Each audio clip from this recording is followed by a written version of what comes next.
Hello दोस्तों, visual arts with विनी में आपका स्वागत है। फ्रेंड्स, हम लोग अपना वही वेस्टर्न आर्ट की सीरीज़ में आज मैं आप लोग के लिए आपका नेक्स्ट वीडियो, क्योंकि हमारा चरम पुनरुत्थान काल that means higher renaissance complete हो चुका है ना, टोटली कंप्लीट हो चुका है विद आर्टिस्ट वगैरह सब कुछ। जो भी एक्स्ट्रा बचा था, आर्ट ऑफ वेनिस की कला भी हमने उसमें देख ली, वो सब कुछ कंप्लीट हो चुका है। उसको आप बहुत बहुत ज़्यादा अच्छे से करना है ना। और आज जो हम हैं वो हम अब जो हमारा तीसरा पार्ट जो कहते हैं पुनरुत्थान का, उत्तर पुनरुत्थान काल, जिसको लेट रेनेसेंस कहते हैं, है ना, उनके कलाकार काल वो कंप्लीट कर लेंगे। और उसमें मैंने मैनरिज्म इसलिए लिखा है क्योंकि बहुत सारी चीज़ें, मतलब आप लोगों ने बहुत पहले से ही ये चीज़ें करना डिमांड शुरू कर दी थी कि मैनरिज्म रीतिवाद क्या है। बहुत लोगों ने उस चीज़ को बढ़ा रखा है, इस टॉपिक को, और समझ नहीं आता और ऐसा वैसा ऐसा कहते हैं। तो आज अब हम उसी को थोड़ा सा क्लियर करते हैं कि क्या है मैनरिज्म। इतना कुछ नहीं है, जैसे कि सारा टाइम पीरियड है, वैसे ही मैनरिज्म भी एक छोटा सा मतलब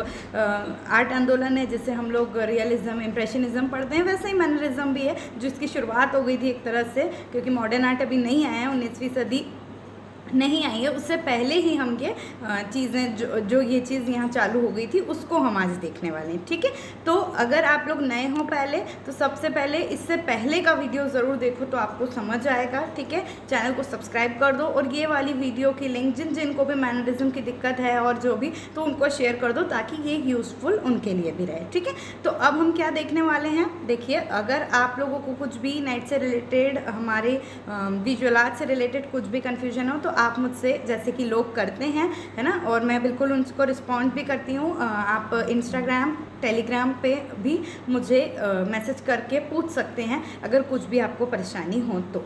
ठीक है, और तो अब हम क्या शुरू करने वाले हैं, अपना टॉपिक शुरू कर देते हैं। लेट रेनेसेंस, ये जो है अभी अपन लेट रेनेसेंस के बारे में थोड़ा सा डिस्कस करने वाले हैं। ठीक है, उससे पहले मैं आपको एक चीज़ बहुत अच्छे से बता रही हूँ कि मुझे ना कमेंट में लोगों की डिमांड आती है कुछ पर्टिकुलर टॉपिक को लेके, तो मैं एक चीज़ बहुत अच्छे से क्लियर कर दूं कि मैं बीच में से कोई भी टॉपिक नहीं उठा पाऊंगी। ये जो सीक्वेंस से चल रहा है, जैसे कि आप जानते हैं, वो सीक्वेंस से ही चलेगा। इसलिए जो कुछ आर्ट मूवमेंट्स का वो करते हो कि ये वाला बता दो, तो बीच में से कैसे बता दूँ, मुझे खुद को ही समझ नहीं आता। और आप खुद भी ये चीज़ ना करें कि बीच में से कोई सा ये टॉपिक हमें नहीं आ रहा है तो हम ये करें, नहीं। आप इस सीक्वेंस से चलोगे, ज़िंदगी में कभी नहीं भूलोगे कि कौन है ना। अगर अपना कहानी बना के जोड़ के चलोगे तो कभी नहीं भूलोगे। अगर मैं बीच में से एक टॉपिक उठा के आपको बता भी दूँ तो, और उसका पहले का आपको नहीं बताऊँ, तो मैं खुद ही नहीं बता पाऊँगी, मैं खुद ही नहीं बता पाऊँगी उस बारे में, क्योंकि मेरे आपने एक चीज़ देखी होगी कि हम हमेशा पीछे को जोड़ के आगे को बताते हैं, तो वो चीज़ पॉसिबल मेरे लिए नहीं हो पाएगी। इसलिए बस ये आपसे रिक्वेस्ट है, आपकी बहन, छोटी बहन की, कि प्लीज़ थोड़ा सा वेट करें। एक के बाद एक जैसे कि नेक्स्ट टॉपिक आएगा, मतलब उसका टर्न आएगा, तो ज़रूर वो मैं लेके आऊँगी। मैं कवर करने की, ऑलमोस्ट बहुत सारे टॉपिक्स कवर करने की कोशिश कर रही हूँ। ठीक है, तो यही छोटी सी बात थी। अब हम लोग इसको पढ़ना स्टार्ट कर लेते हैं। जैसे कि हमने हर चीज़ में क्या किया था कि हम लोग इसको वो देख रहे हैं, 3 चीज़ में डिवाइड कर रहे हैं, एक तरह से आर्किटेक्चर, मूर्तिकला और पेंटिंग, है ना। तो वैसे ही हम उसको इस समय भी देखते हैं। ये बात लेट रेनेसेंस की चल रही है, जबकि हम लोग, देखिए, आपको अभी मैंने इसका टाइम पीरियड 1520 से 30 से 1600 के बीच में बताया है। जबकि जब मैंने टाइमलाइन बताई थी, तो टाइमलाइन को मैंने, आप बोलोगे कि ये क्या गड़बड़ बिठा रही हूँ, 1500 से 1550 मैंने हाई रेनेसेंस बोला था, और लेट रेनेसेंस 50 से 1600 किया था। लेकिन 1520-30 यहाँ इसलिए कर दिया है क्योंकि मैंने मैनरिज्म को अभी आपको इसी में लिया है ना। मैनरिज्म जो है राफेल माइकल एंजेलियो के टाइम से चालू हो गया था, और उन लोग को हाई रेनेसेंस में क्योंकि कंसिडर करते थे, इसलिए हम लोग 1550 के बाद लेट रेनेसेंस शुरू करा है। ऐसा मतलब सबका अलग अलग मानना है, देखिए, कुछ नहीं कह सकते। तो अभी जो हम पढ़ रहे हैं, अब जो हम ये चीज़ पढ़ने वाले हैं, उसका टाइम हम क्या है, 1520 से लेकर 1600 के बीच में जो कला थी, हम उसको देखेंगे। ठीक है, सिंपली, और उन्हीं को हम लेट रेनेसेंस भी कहते हैं।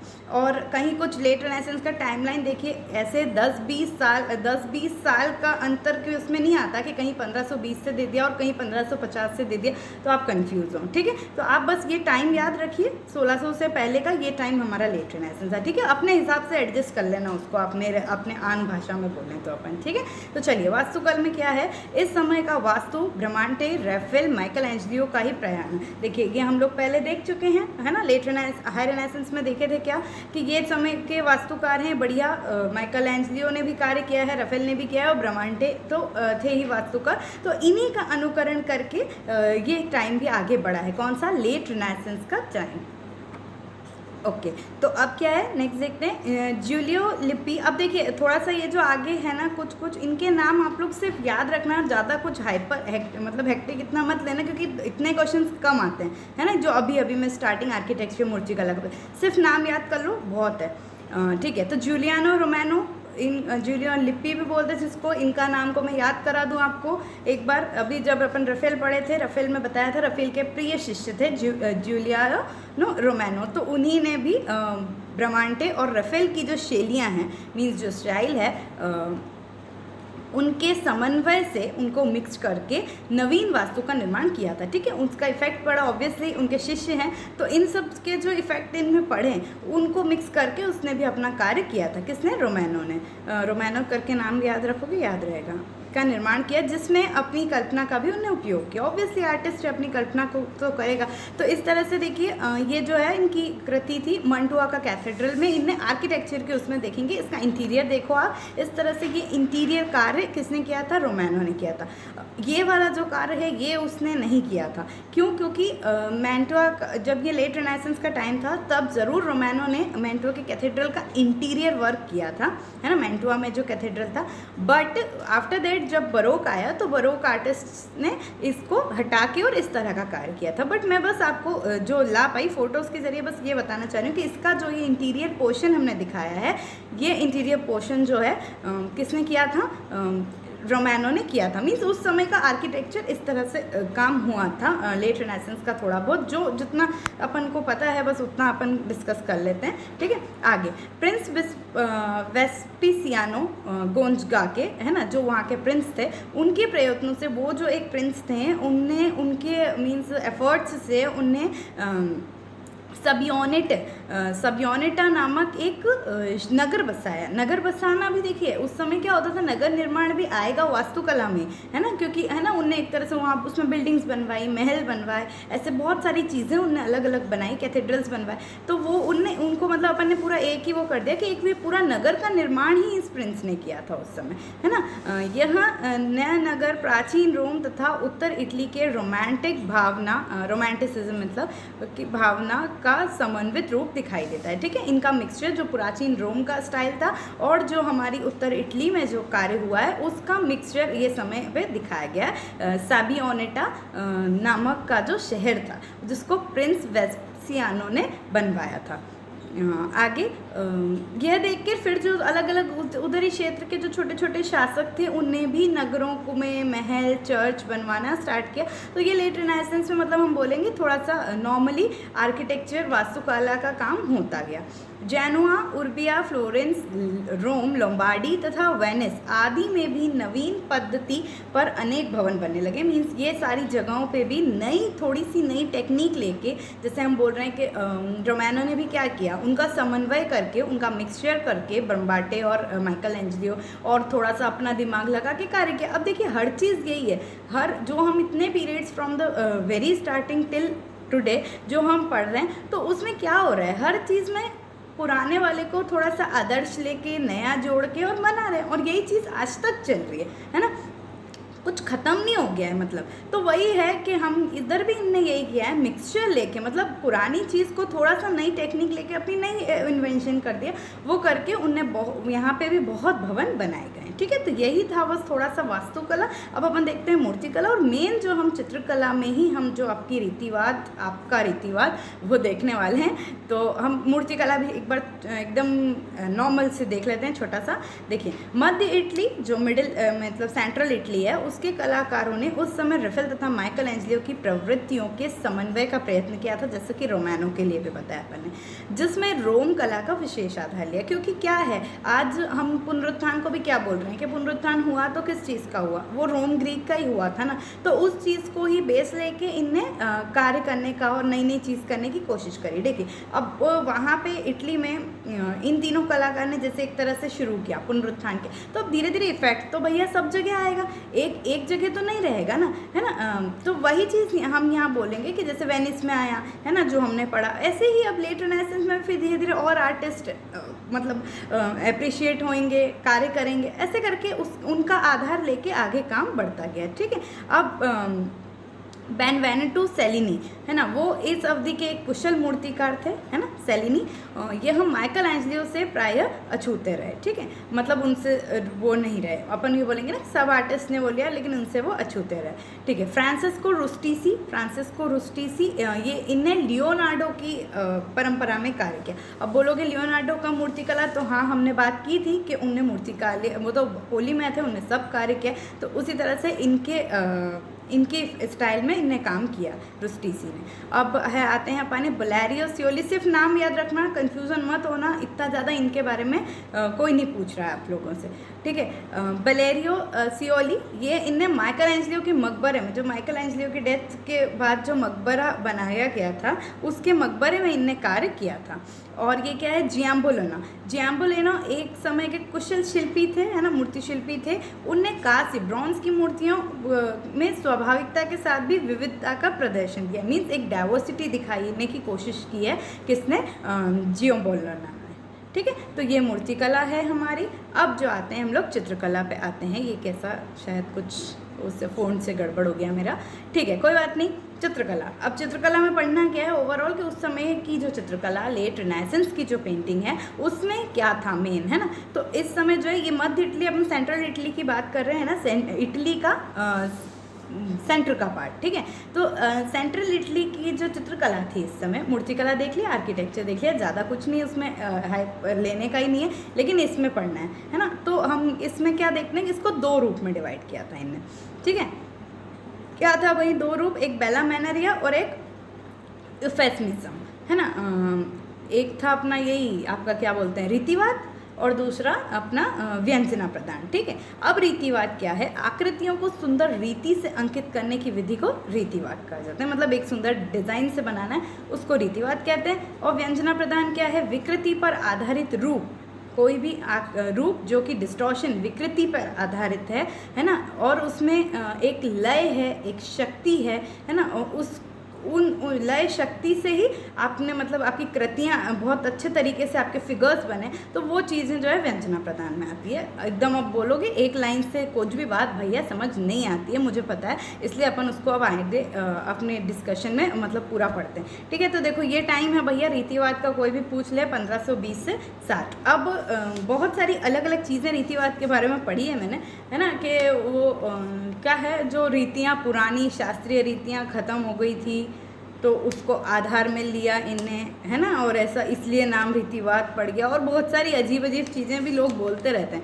है ना, लेकिन कुछ भी लोड लेना ही नहीं है, जो अजीब चीज़ें सब माइंड से बाहर निकाल दो, कुछ भी नहीं है ये रीतिवाद मतलब सबसे पहले अपन आपको मैं एक चीज़ बता दूं, हम लोग यूरोपियन आर्ट पढ़ रहे हैं, ना कि हम इंडियन आर्ट पढ़ रहे हैं। अगर इसका नाम रीतिवाद है, इसका मतलब ये नहीं है कि हम रीति क्या बोलते हैं कि ये रीतियों को है, या तो ये बाइजेंटाइन, मतलब बहुत चीज़ें सुनी है ऐसी अजीब अजीब कि, है ना, क्योंकि हम लोगों ने विरोध किया रिलीजियस का, तो ये रिलीजियस को वापस ऐसा कुछ नहीं है ना। क्या है रीतिवाद का मतलब, तो रीतिवाद बिल्कुल हटा दो, याद रखो मैनरिज्म, बेला मैनरिया। ठीक है, ये जो है रीतिवाद जो है, इसमें मैनरिज्म को ही आप याद रखो, हिंदी में भी मैनरिज्म ही याद रखो। ये जो एक टर्म बनी है, ये जो हमारा एक आर्ट आंदोलन है एक तरह से, और वो क्यों बना है, वो उसका मतलब वर्ड जो है वो अंग्रेजी शब्द से है जिसका है मैनरिज्म।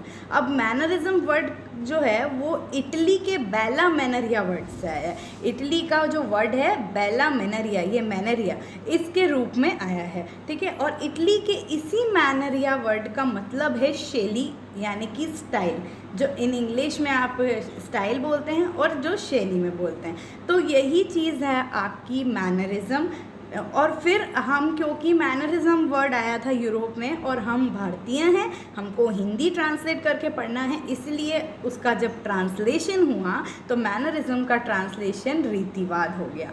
बाकी रीति वर्ड से कोई भी वर्ड नहीं बना है और उससे कोई भी आंदोलन नहीं बना है। ये आंदोलन मैनर से बना है, मैनरिज्म से बना है। मैनरिज्म जिसका मतलब होता है एक शैली, एक स्टाइल, और उसी को हमने हिंदी ट्रांसलेट किया तो ये रीतिवाद हो गया। ठीक है, तो ये एक चीज़ बहुत अच्छे से रीतिवाद के बारे में याद रखना।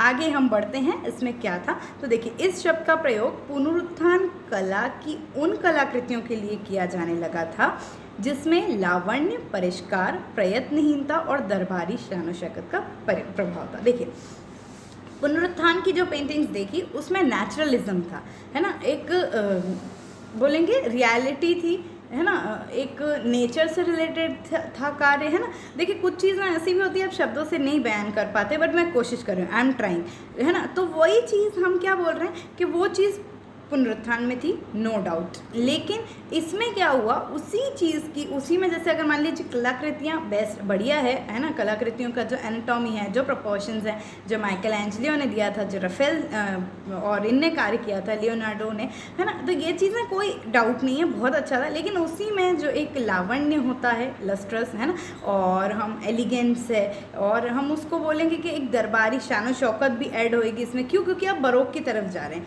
ये भी ध्यान रखो।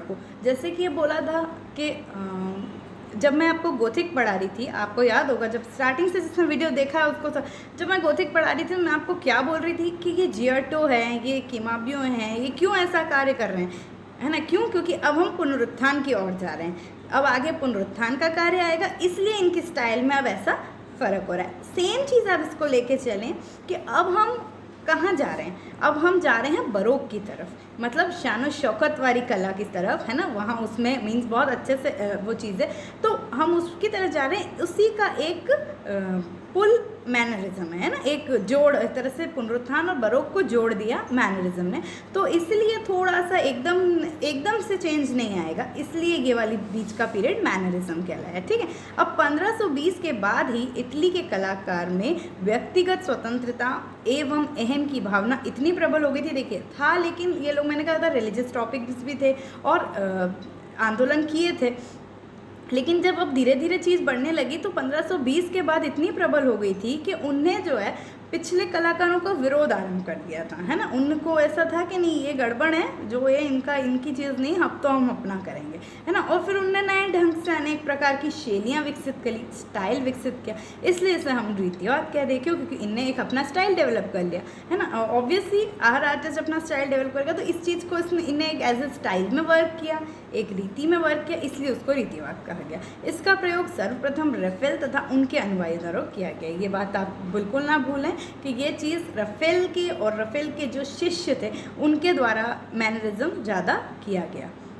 1500 से 1520 के मध्य कलाकारों की समस्त उपलब्धता और नवीनता को लेकर आगे जिन नियमों के आधार पर चित्र बने उन्हीं को हमने मतलब ये इस समय जो कलाकारों की जो उपलब्धता थी, जो कार्य थे, है ना, उस चीज़ को ही हमने बेस लिया और आगे जो उस आधार पे जो चित्र बनाए 1600 तक उसको इन लोगों ने रीतिवाद के अंदर रख लिया गया। इसमें मानववैज्ञानिक जो साइकोलॉजिकल विरोध है उसकी भावना ज़्यादा रही, है ना, विरोध, उस चीज़ को विरोध किया उन्होंने। ठीक है, तकनीकी कुशलता और शैलीगत परंपरा आधार थी। ठीक है, तकनीक भी बहुत बढ़िया तरीके से हर चीज़ को टेक्निकली वर्क किया था और शैली एक स्टाइल में काम किया था। फिर याद करो एक चीज़ पुरानी, जब हम लोग रोमनस्क पढ़े थे, है ना, बाइजेंटाइन के बाद सिर्फ 100 साल का मात्र टाइम पीरियड था वो रोमनस्क का। उसमें मेन चीज़ मैंने आपको क्या जो चीख के गई थी कि हाँ, एक तो रोमन प्रभाव वापस आया था और दूसरी चीज़ उसमें शैली थी, जो आज तक जो चीज़ बाइजेंटाइन में नहीं थी, एंशियंट में नहीं थी, वैसी चीज़ रोमनस्क में शैली थी। सेम इसी प्रकार मैनरिज्म में भी यही है, मैनरिज्म में भी शैली है ना। तो वही चीज़ है कि इसमें शैलीगत परंपरा और तकनीकी कुशलता है। आज जिसे आर्टिफिशियल, नकली कहा जाता है, जैसे देखिए वर्क देखते हैं, अभी मैंने क्या बोला आपको कि पुनरुत्थान में मीन्स हाई रेनेसेंस में, पुनरुत्थान नहीं कहेंगे, हाई रेनेसेंस में और इनमें नेचुरलिटी थी, नेचुरलिज्म था, जबकि हम अगर इसका पेंटिंग देखेंगे तो एक आर्टिफिशियलिटी दिखेगी। ठीक है, अब इसको मैं और ज़्यादा अच्छे से शब्दों में नहीं बयान कर पाऊँगी, वो हम खुद कला से जुड़े लोग हैं और हम उसको देख के समझ सकते हैं। हम जिसको आज की तौर पे बोलते हैं नकलीपन, यार ये तो नकली है ना, ये वर्क तो नकली, ऐसे करके नहीं नॉर्मली बोलते हैं, तो वो चीज़ है। एक जो नेचुरलिटी जो कल तक उसमें दिख रही थी, इसमें अभी थोड़ा सा आर्टिफिशियलिटी पे वर्क है, किसमें, रीतिवाद में। ठीक है, तो इन जनरल जो जितना बता सकती थी उतना बता दिया, थोड़ा सा विशेषताएँ भी देख लो इस पर क्या है। देखो थोड़ा सा ये देखिए, माइकल एंजेलो जुड़े थे इसमें, है ना। तो माइकल एंजेलो के अनुसार कलाकार को अपनी आकृतियाँ सर्प के अनुसार लेनी चाहिए। सर्प मतलब स्नेक, स्नेक के अनुसार ऐसी आकृति होनी चाहिए और सब में आपको ऐसा ही फ्लो दिखेगा इस स्टाइल में। ठीक है, चाहिए जैसे कि लहराती हुई दीपशिखा होती हैं। आकृतियाँ अंग्रेजी शब्द के एक एस शब्द के उसमें होनी चाहिए, एस उसमें। ठीक है, और हम ये सब पढ़ते हैं, टेक्निकल बातें हैं ये और कुछ नहीं। इसी के आधार पर मानव आकृतियों की मुद्रा को कॉन्ट्रापोस्चर कहते हैं। कॉन्ट्रापोस्चर एक टाइप ऑफ पोस्चर है ना, जिसमें हम क्या बोलते हैं, जिस दिशा में पैर है उसकी विपरीत दिशा में शरीर है और उसका मुख है ना। तो वो चीज़ जो है, ये वाली चीज़ माइकल एंजेलो ने, और हम देखेंगे तो आगे के पेंटिंग्स में दिखेगी।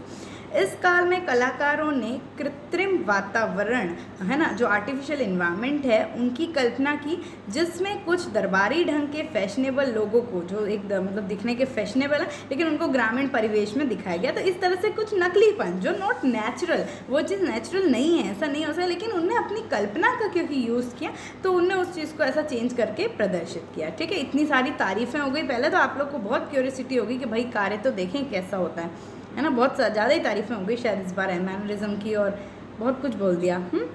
ठीक है, इस कला में विविधता पर बल दिया गया, डाइवर्सिटी में बताया मैंने आपको। और वो उनकी जो फिगर्स हैं, बहुत सारे फिगर्स हैं, हेवी फिगर्स हैं, मतलब नंबर ऑफ फिगर्स हैं, ज़्यादा हर पेंटिंग में ऐसे, है ना, भरे हुए, भर दिए एक तरह से। इस कला में कलाकार विषय वस्तु में अधिक महत्व रूप को देते हैं, ना, मतलब जो आपका सब्जेक्ट है उससे ज़्यादा फॉर्म को, थीम को महत्व देते हैं। ठीक है, चलिए अब अपन थोड़ा सा देख लेते हैं। रफेल के जो शिष्य, ये बहुत इंपॉर्टेंट आर्टिस्ट, इसको तो याद ही रखना, और इनको अपन पढ़ भी रहे हैं, है ना, ये नॉर्मली नहीं है। तो रफेल के ही शिष्य हैं ये सब। देखिए इनमें कुछ आ भी सकता है, सही करो, कोई निकालो, है ना, मतलब कौन। तो ये सब जूलियानो रोमानो, पोंटार्मो, रोसो, पार्मिगियानो, ये जो हैं ये रफेल के शिष्य हैं। इन्हीं ने, ये ही रीतिवाद के आर्टिस्ट को हम लोग पढ़ने वाले हैं। वेनिस की कला में इस आंदोलन का कोई प्रभाव नहीं पड़ा। जो वेनिस की कला हम लोग पहले पढ़ चुके हैं, उसमें इस आंदोलन का कोई प्रभाव नहीं पड़ा था।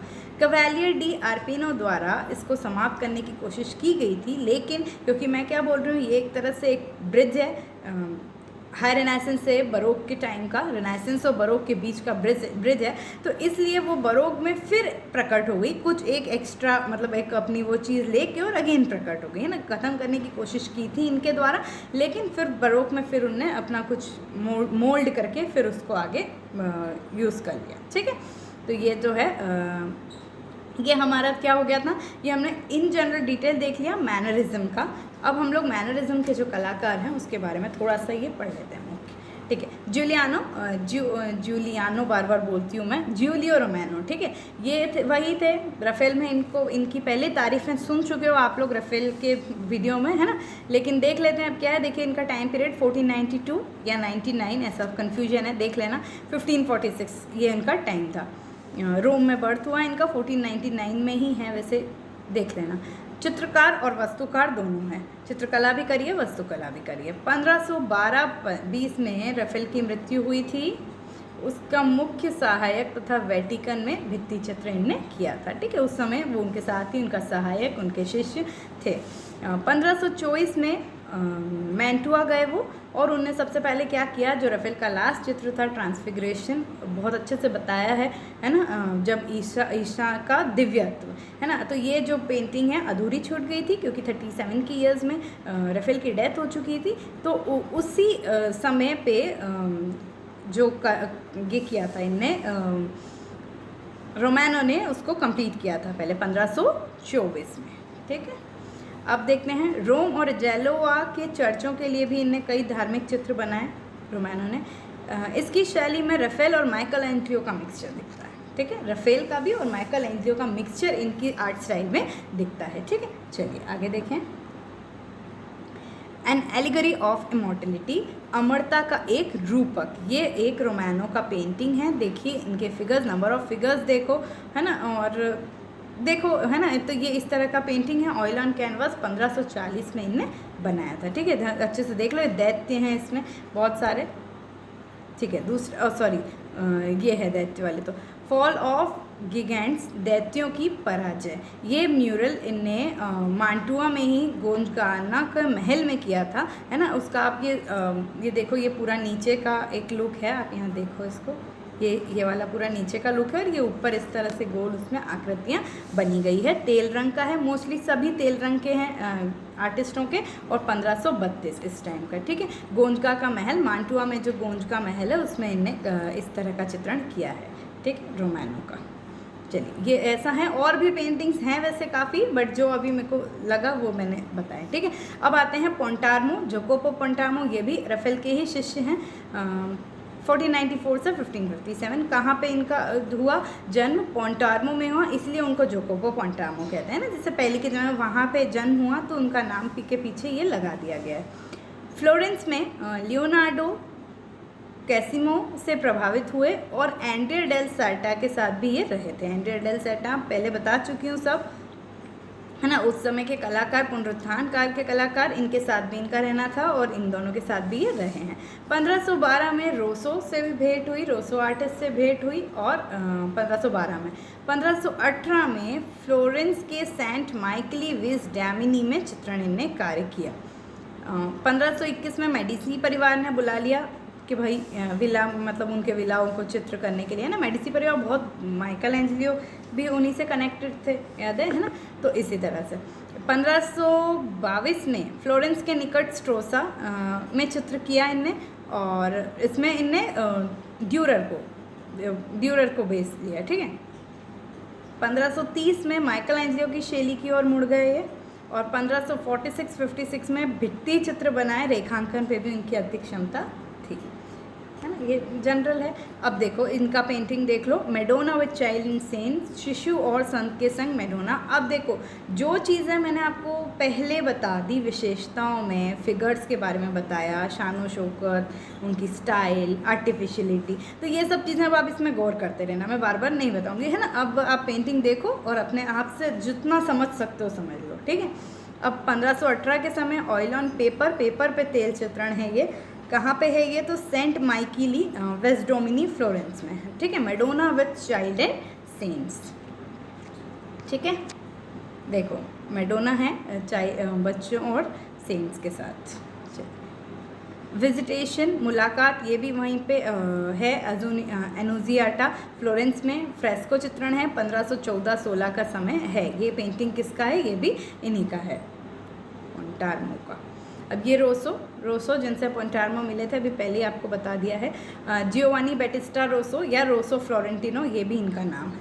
ये भी सब का है कि ये सब रीतिवाद के कलाकार हैं। देखो यह एंड्रिया डेल सेटा के शिष्य थे और पोंटोर्मा का मित्र था। अभी बताया आपको, पोंटोर्मा के मित्र मतलब मीटिंग हुई, मित्र बने वो। ठीक है, 1513-23 में फ्लोरेंस में काम किया था इनने, फिर वो रोम गए और 1530 में वेनिस गए। ठीक है, घूमते रहते हैं, बहुत घूमते हैं ये लोग।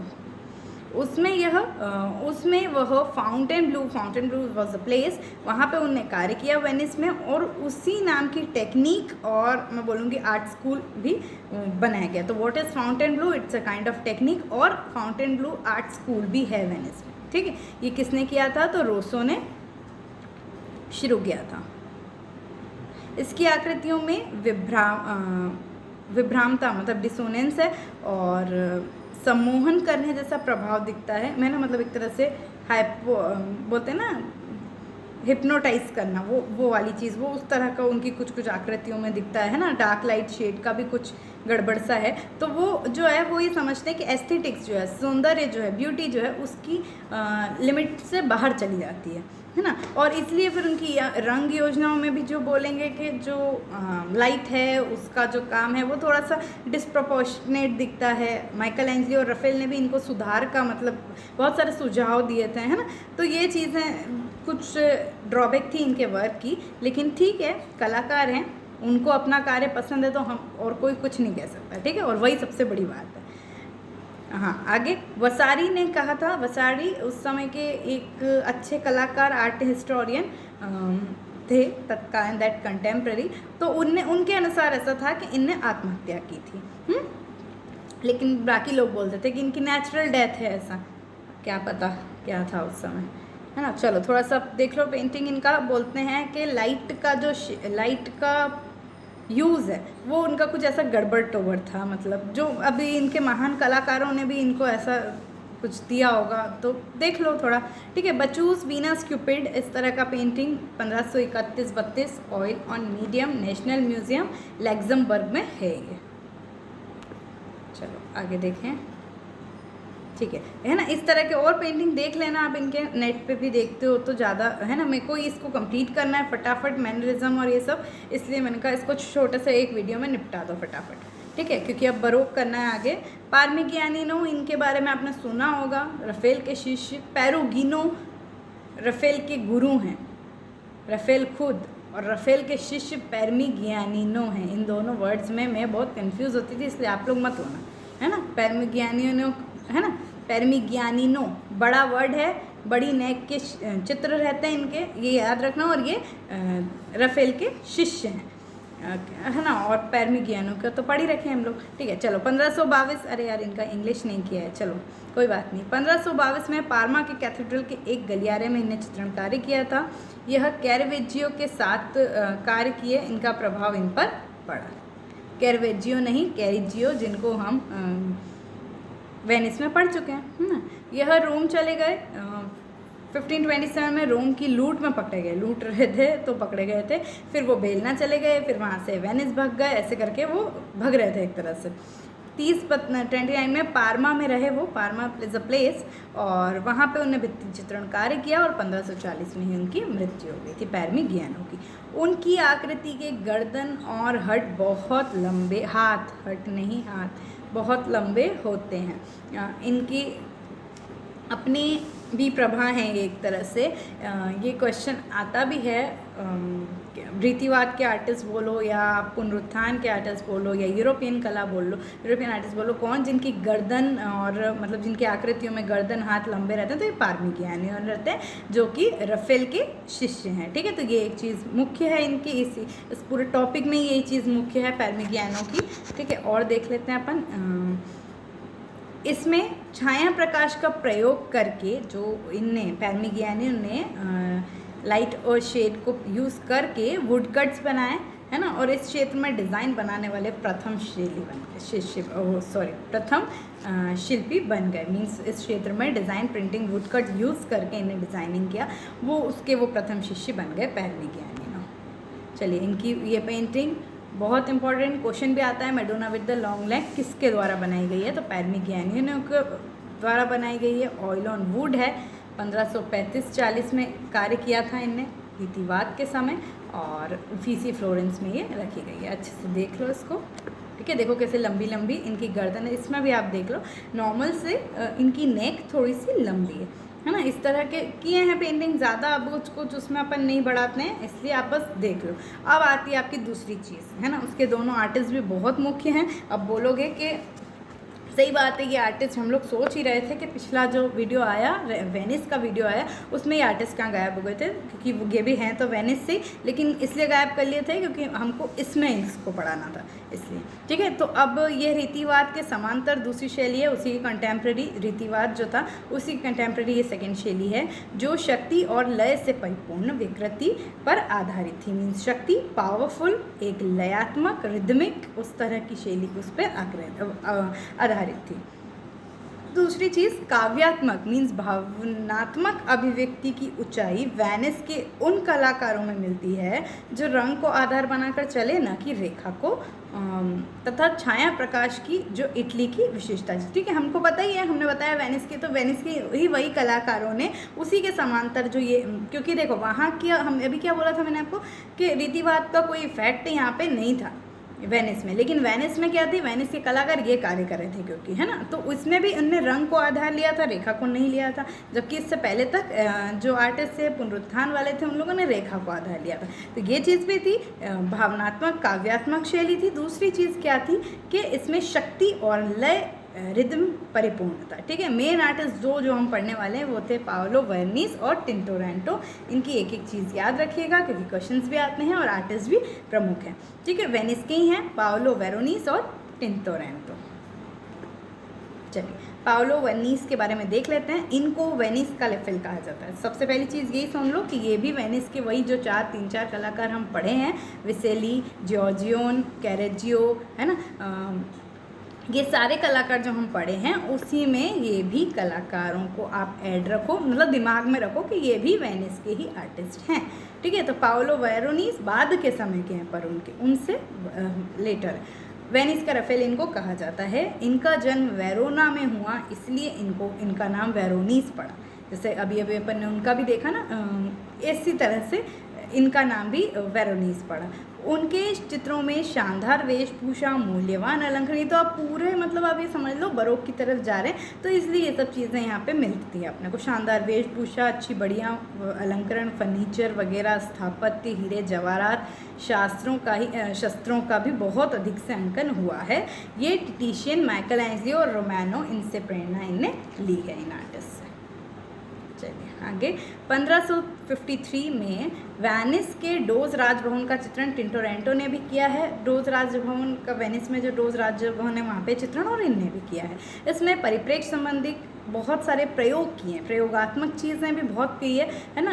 इन वेरोनीज ने एक्सपेरिमेंट्स किए हैं, अनावृतनाओं बनाई हैं जिन्हें अत्यंत उलझनपूर्ण, ये भी एक उनका इस समय के कलाकार, लेट रिनाइसेंस के आर्टिस्ट का मतलब स्पेशलिटी थी कि उलझनपूर्ण मुद्राओं को बनाना है। तो उनने बहुत अनेक मतलब एक फिगर्स लेके और अलग अलग उलझनपूर्ण मुद्राओं में, टिपिकल मुद्राओं में उनका कार्य, उनका चित्रण किया है। 1560 में उसने रोम की यात्रा की और वहाँ से लौटने पर विला मेजर में चित्रांकन किया। डोज में किया और विला मेजर में फिर चित्रांकन किया। पाओलो ने बाइबल इतिहास के आधार पर विशाल दृश्य बनाए जिसमें अस्त्र शस्त्र एवं परिधान धारण किए हुए मनुष्यों की भीड़, चमकदार रंग, शानदार भवन, अश्व, सभी का समावेश मिला है। मैंने आपको क्या बोला, लोगों की भीड़ है इसमें खूब, है ना, और ये सब आधार लिए हैं बाइबल के, हिस्ट्री का ये आधार लेके और इस तरह के बहुत सारा कार्य इन्होंने किया है। इन्होंने सज्जात्मक मीन्स जो डेकोरेटिव चित्रकला है उसका एक तरह से स्टार्टिंग कर दिया है। अब आगे बरोक रकोको में तो बहुत सुंदर मिलेगा, तो उसका स्टार्टिंग एक तरह से इनने कर दिया है। चलिए देखिए, अब ये बहुत बढ़िया बढ़िया पेंटिंग, इसको ध्यान से देखो। वेरोनीज की पेंटिंग है ये, है ना। काना में वैवाहिक भोज, मैरिज फीस्ट एट काना, इस तरह का ये पेंटिंग है। Oil on canvas, lower museum में है ये। 1563 में वेरोनीज ने बनाया था। अब काना इज़ द प्लेस, वो एक ये ऐसी पहली प्लेस है जहाँ पे जो ईसा मसीह हैं उनने पानी को वाइन में चेंज कर दिया था। ये चमत्कार दिखाया था, अपना पहला चमत्कार दिखाया था। तो वहीं पे ये उसी का चित्रण है, मैरिज फीस्ट। इस तरह से आप पीछे उसका भवन निर्माण का चित्रण देखिए, मतलब एक शानो शौकत है इन चीज़ में, है ना। तो वो चित्रण है, भीड़ है, आकृतियाँ देखिए, उसका ड्रेसअप देखिए, सब चीज़ें ये जो है पेंटिंग है काना में वैवाहिक भोज। अब आता है कि ईसा के लास्ट मतलब अंतिम भोज, लास्ट सपर। अब बोलोगे कि लास्ट सपर तो लियोनार्डो दा विंसी का था, आप इनमें क्यों बता रहे हो। तो वेरोनीज ने भी लास्ट सपर चित्रण किया था, 1573 में किया था, ऑयल ऑन कैनवास पे था। लेकिन एक बात हो गई थी। अब क्या है, मैंने क्या बोला आपको कि अब जो कि अभी तक था लास्ट मतलब हाई रेनेसेंस के आर्टिस्ट थे, उनका इनने विरोध क्या किया था। इन लोगों को ये था कि अब हम वी कैन डू एवरीथिंग, है ना, हम विरोध कर रहे हैं, हम आर्टिस्ट हैं, हम सब कर सकते हैं, जैसे कि पुनरुत्थान का फीलिंग वो हो जाता है। तो वही चीज़ थी। तो अब यही चीज़ वेरोनीज में भी आई थी और वेरोनीज ने इसी लास्ट सपर में कुछ शायद कुछ पशु और ये सब भी ऐड कर दिए थे। कुछ ऐसी अनवांटेड चीज़, मुझे को ज़्यादा ढंग से तो नहीं पता, लेकिन कुछ ऐसी अनवांटेड चीज़ कर दी थी, बना दी थी, जो according to the religious age पर द रूल वो सही नहीं थी और उसका नाम इनने दे दिया था लास्ट सपर। तो उनको फिर कहा गया था कि भाई तुम इसको बदल दो, इन चीज़ों को हटा दो, तो फिर आप ये इसका लास्ट शो पर ईसा का अंतिम भोज इसको कह सकते हो।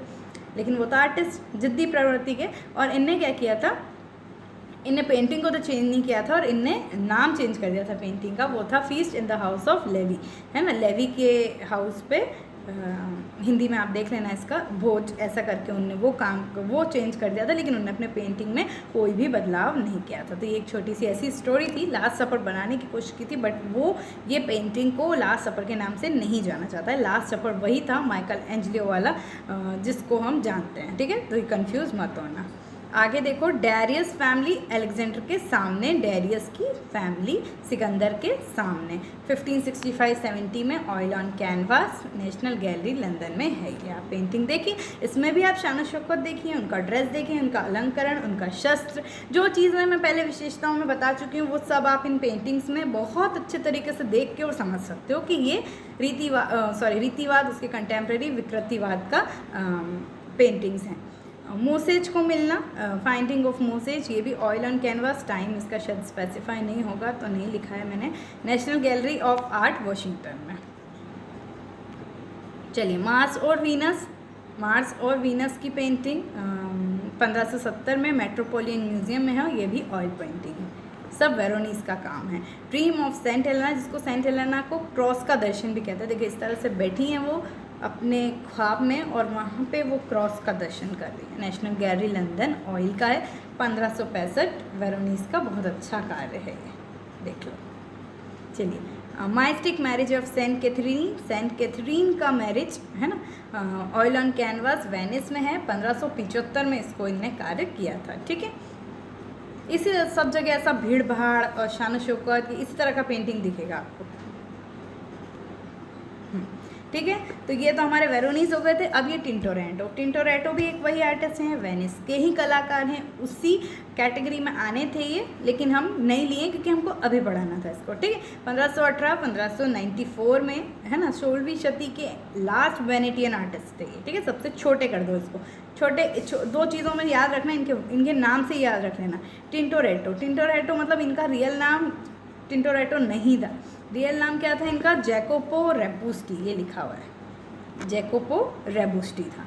लेकिन इनको टिंटोरेटो क्यों कहते थे, क्योंकि इनके पिताजी जो हैं वो रंगरेज थे और ये इनके बच्चे थे, तो वैसे बोलते नहीं छोटा रंगरेज जैसा, तो उसी की मतलब कला, उसी की वहीं की भाषा में इनको टिंटोरेटो बोलते थे, इसलिए इनका नाम जोकोपो रेबुस्टी था, लेकिन इनको टिंटोरेटो कहते थे। और दूसरी चीज़ ये कि वेनिस के भी सबसे छोटे से प्यारे से आर्टिस्ट हैं, ऐसे याद रखो, टिंटोरेटो मतलब टाइनी, है ना, टाइनी फॉर छोटे हैं ये।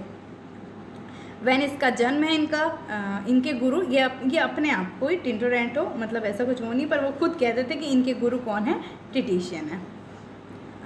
अब इनने क्या किया था, इनने एक स्टाइल डेवलप किया था और इसी में इनको बहुत ख्याति अर्जित हुई थी वेनेटियन आर्ट्स में। इनने माइकल एंजलियो की जो ड्राइंग है, ड्राइंग गणनशीलता के लिए जान जाते हैं, पता है उसको, और टिटिशियन फॉर द कलर स्कीम, है ना, हम जानते हैं क्योंकि वेनेटियन लोग तो कलर को आधार पे ही लेके चले थे भाई। तो ये दोनों का मिक्सचर करके इसने टेक्निक डेवलप करी थी और महान कार्य है ये भी चीज़ है, ऐसा नहीं है, बहुत आसान नहीं है इतने महान लोगों की चीज़ों को जोड़ के आप अपना कुछ बता रहे हो, है ना। तो ये कार्य पे ये चीज़ पे इनने वर्क किया था टिंटोरेटो ने। उसने लंबी एवं शानदार आकृतियों के साथ मुख्य घटना को गहराई के साथ अंकन किया। टिटिशियन के जैसे उसकी चित्रशैली भी, चित्रशाला, टिटिशियन ने जिस तरह से आर्ट स्कूल चित्रशाला किया था, उसी तरह से टिंटोरेटो की भी चित्रशाला बहुत विशाल थी। 2 पुत्र इनके, एक पुत्री, उनने मतलब इसके साथ कार्य इनने किया था, मतलब उनका हेल्प करते थे, एज ए हेल्पर थे वो। 1565 में वह संस्था सोलो डी सर रोक्को का सदस्य बन गए थे और वहाँ पे उनने पूरे भवन को चित्रण कर दिया था, ठीक है।